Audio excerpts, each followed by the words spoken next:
Jaws, motherfucker. Even if you haven't seen it, nearly everyone knows what it's about. A film so pertinent that we still feel the consequences of its success 50 years later. While the fear of sharks certainly predates Jaws, it played a pretty large contributing factor in modern fear of the old sea dogs. But today I don't want to talk about society's overly dramatic fear of sharks. Today I want to talk about why Jaws had such a profound impact on people back in 1975 when it was released, and why it's still so effective in provoking fear now. Hey Ian, are you really going to tell us why Jaws is so spooky? What are you talking about? That was a topic I was going to cover like 3 weeks ago. Or was it? The power of sound. Dunna. Dunna. Dunna. Dunna. Dunna. Dunna. Dunna. Dunna.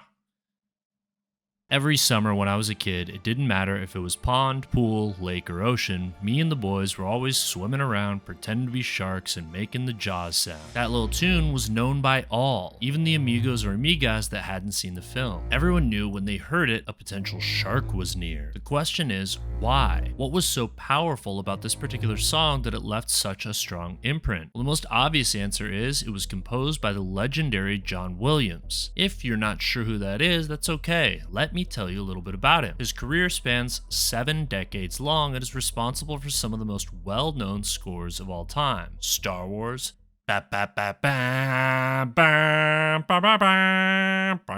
Indiana Jones,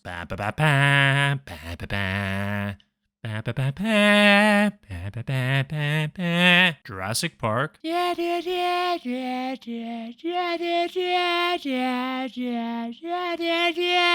first 3 Harry Potters, and so many more. The dude knows how to make a catchy tune, but it takes more than just a catchy tune to make a splash. When and how it gets used plays a pretty important role. But before we get into that, let's go over a couple of definitions. By the way, can we just acknowledge those perfect renditions of the original songs before moving on? Thank you. Diegetic versus non-diegetic sound. Diegetic sound or music. Sound or music that is part of the fictional world in the film and the characters within that world can hear it for themselves. Things such as dialogue, music on the radio, or something similar. Non-diegetic sound. Sniff the bottom for sweet fruity smell. Oops, that's directions on how to pick a pineapple. My bad, wrong tab open. Non-diegetic sound is anything that might be added to a film that the characters cannot hear. In the case of Jaws, the infamous shark approaching sound would be considered non-diegetic sound, as it's something only we, the audience, are experiencing and the characters are unaware of. While the quiet sound of the water slapping against a buoy at the beginning of the film,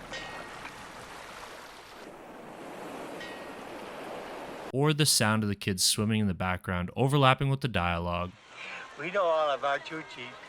You don't go in the water at all, do you?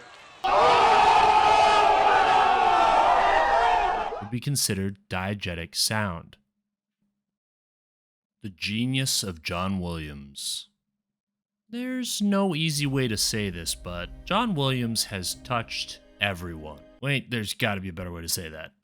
John Williams has touched the heart of anyone and everyone that has ever seen a movie. That one's much better. Credited with composing nearly 200 projects and having his name attached to more than 500 soundtracks, if he didn't make the soundtrack for a movie you've seen, it's a near impossibility he didn't have some level of influence on the artist or artists that did. But before all that, before Luke Skywalker and Superman and Indy, there was Jaws. Spielberg originally had an idea for a more romantic score, and when Williams originally presented the strange, simple da-da, da-da sound, it didn't really come off as a great idea. The director of Jaws, Steven Spielberg, was like, "The fuck is this, John?" In an article by Maddie Shaw Roberts, John Williams quoted as saying, "I played the shark theme to Spielberg and he said, 'You can't be serious.'" At first I began to laugh. I thought he had a great sense of humor. I thought he was putting me on. And he said, "No, that's the theme to Jaws." John was serious, and that seriousness paid dividends and continues to 5 decades later. It all started with 2 simple notes, E and F. Thankfully, Spielberg trusted Williams enough to stick to what he came up with, and was wise enough to know when to use it and when not to. The genius of Steven Spielberg. Trusting in John Williams' choice of score, non-diegetic sound, and blending it with diegetic sound is one of the many reasons Spielberg is considered one of the greatest. More specifically, the usage of the diegetic sound and score blend that occurs during the climax of the film. The climax of the film. Anyway, I don't want to dwell on Spielberg too long, but it takes a lot for a director to step back and have some faith in a colleague's vision for your work, especially when the pressure is on. Jaws was months behind schedule, riddled with production issues, and nearly 4 times over its original budget. It's also worth mentioning that this was fairly early in Spielberg's career, so his pushback with the studio didn't carry as much weight as it might after having made Jurassic Park, Saving Private Ryan, E.T., etc., etc. Spielberg had every excuse for forcing his vision of a romantic score and instead chose to let Williams do his thing, speaking to Spielberg's willingness to collaborate rather than control. The power of silence. Raw dogging this final scene with nothing but diegetic sounds makes for a very tense experience. Let's dive in and discuss why. The scene begins with nothing but an eerie silence suddenly disrupted by the sounds of the shark landing on the boat, destroying the stern. There's an expectation of the shark making some sort of growl or roar because that's what scary monsters do when they're coming for you. But true to life, not a peep from the shark. The silent attack makes things even more uncomfortable. Half on the boat, jaw ajar, the shark awaits as Captain Quint slides his way towards the inevitable. No music at all to buffer this experience. All we can do as an audience is sit with the terrifying sounds of the shark thrashing around and the ocean quietly and relentlessly splashing against the boat until Captain Quint lands in the shark's mouth, and then we hear screams of fear followed by the screams of pain, and then suddenly quiet once again. Quint was the rock that kept everything stable. Nothing seemed to be able to shake him, and then in an instant, he's gone. Brody is now literally on a sinking ship. You hear nothing but the quiet movement of the ocean against the boat and Brody's frantic breathing as he tries to figure out what to do. Quint's death was so quick, it's almost hard to believe it happened at all. The shark attacks once again. Still no music. Up to this point, the iconic sound has become familiar. When the shark approaches, we hear those 2 simple notes. But not this time. There's no warning on approach, only an attack that takes out Captain Quint and another attack that nearly takes out Brody, compounding the fear and leaving us with nothing but the sounds of a struggle. And then, suddenly, dun, dun. This entire sequence of strictly diegetic sound lasted less than 2 minutes. That's what she said!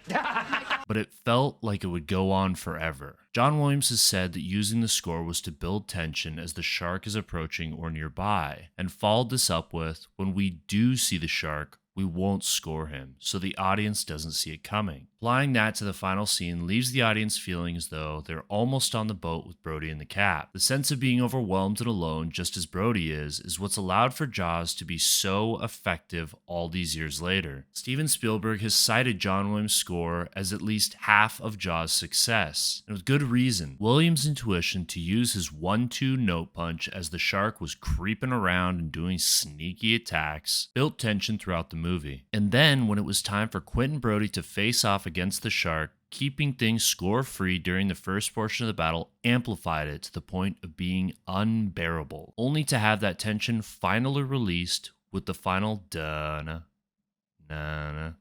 being used in a peculiar twist, giving us hope that Brody could win out against all odds. That small decision not to score the shark, leveraging silence for this final moment, led to a perfect crescendo. Hey, thanks for watching. This video is a little shorter than some of my more recent ones, but I wanted to talk about how great this final scene is in Jaws after a recent rewatch. Perfect timing to do so, as this is the 50th anniversary since Jaws' release and has been showing again in theaters all over. If you're hungry for more cinematic fun, go check out the videos I did on The Princess Bride or The Philosophy of Television's Greatest Detective. But before you go, what do you think? Leave a comment below on some movies or shows you think really utilize silence to amplify tension. If you enjoyed today's video, please make sure to hit the like button and subscribe for more videos I'll be doing in the future. It really helps a lot. Until then, this is Ian, signing off. Hey, what are you still doing here? The video, it's over. What?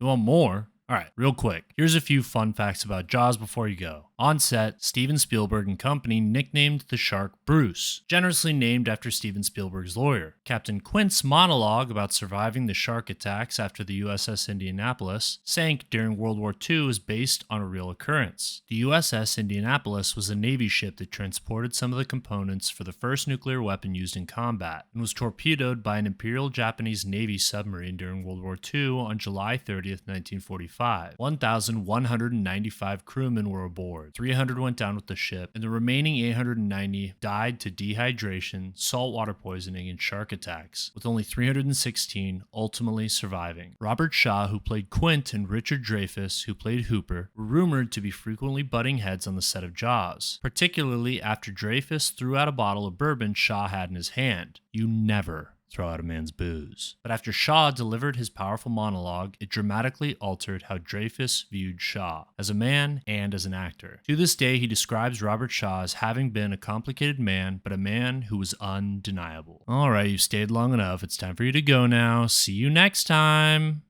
Wait, one more. All the scenes that include the famous dun are played when the shark is approaching. The one time it is not included is when two kids are pretending to be a shark scaring people on the beach. Okay, bye.